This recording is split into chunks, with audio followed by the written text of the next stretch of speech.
নমস্কাৰ ষ্টুডেণ্ট, তো আজি মই ভিডিঅ'লৈ আহিছোঁ ক্লাছ 10ৰ মেথছৰ 2.1 অনুশীলনী।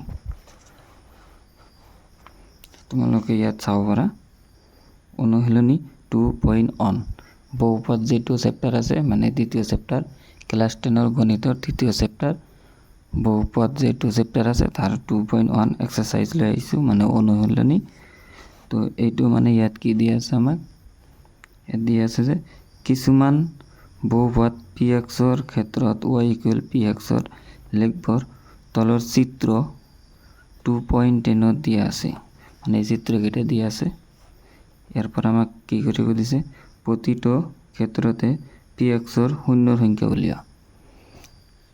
pxৰ শূন্যৰ সংখ্যা, তো আমাক শূন্যৰ সংখ্যা মানে কি দিছে, মানে এইটো মই ইয়াত উদাহৰণ লৈছোঁ, এটা তোমালোকে বুজি পাবা।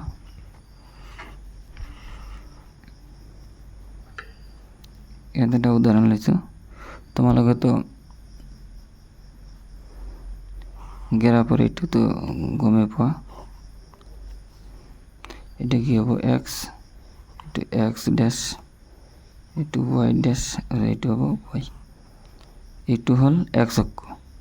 যদি আমি ইয়াত এটা ৰেখা টানো, ৰেখা টানিছোঁ, এই ৰেখাটো x বিন্দুক x অক্ষক কেইবাৰ কাটিছে সেইটো হ'ব শূন্যৰ সংখ্যা।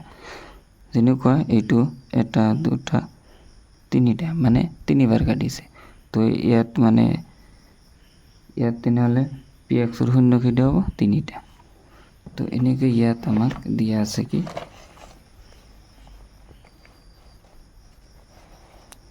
ইয়াত আমাক চিত্ৰ দিয়া আছে, এইটো এটা লেখ দিয়া আছে। তো ইয়াত মানে এক নম্বৰটোত কি হ'ব, এক নম্বৰত আমাৰ এক নম্বৰত যিটো দিয়া হ'ব এইটো কি হ'ব, এক নম্বৰ একৰ এক লৈ আহিছে, একৰ এক, এইটো মানে আনচাৰ কি হ'ব,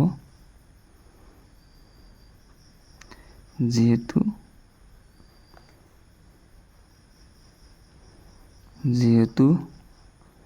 লেখটোৱে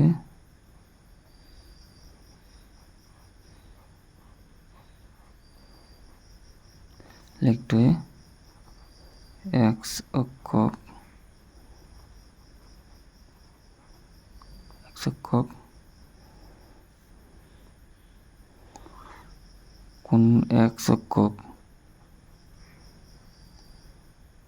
কোনো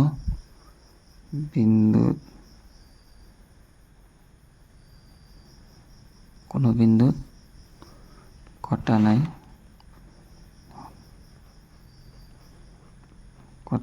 নাই, গতিকে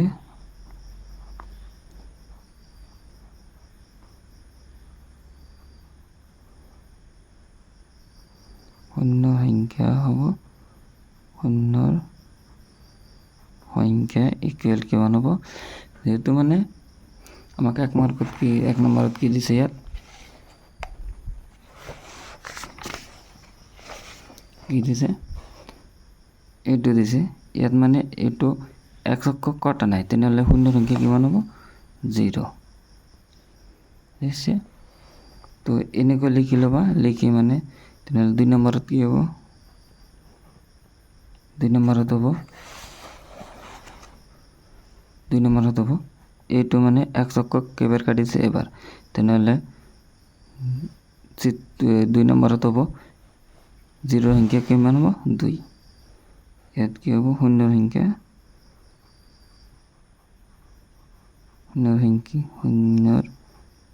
equal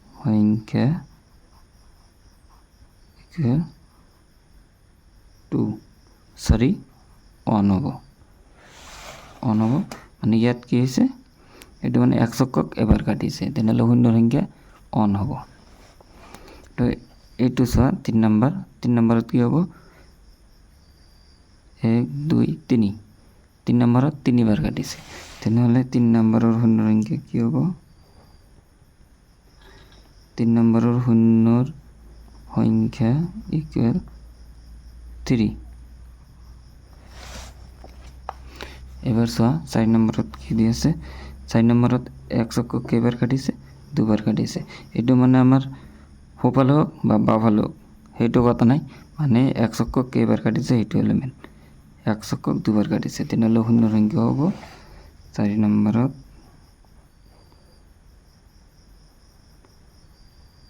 শূন্যৰ সংখ্যা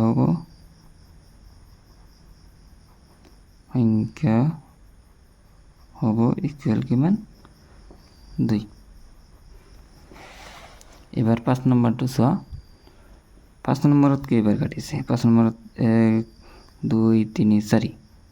5 নম্বৰত 4 বাৰ কাটিছে, তেনেহ'লে শূন্যৰ সংখ্যা হ'ব 4। শূন্যৰ সংখ্যা হ'ব ইকুৱেল 4।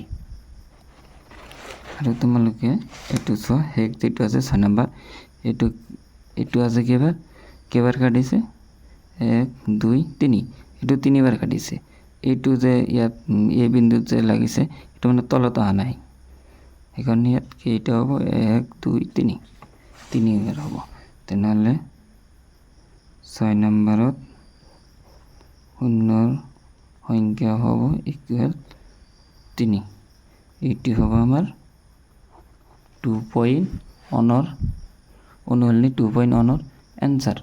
যেহেতু মানে আমাক ইয়াত কেইটা অংক দিয়া আছে তোমালোকে চাব পাৰা। ইয়াত কি দিয়া আছে অনুশীলনী 2.1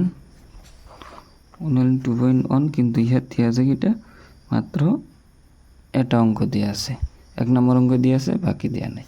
তো এইটোৰ এনচাৰ এইখিনি।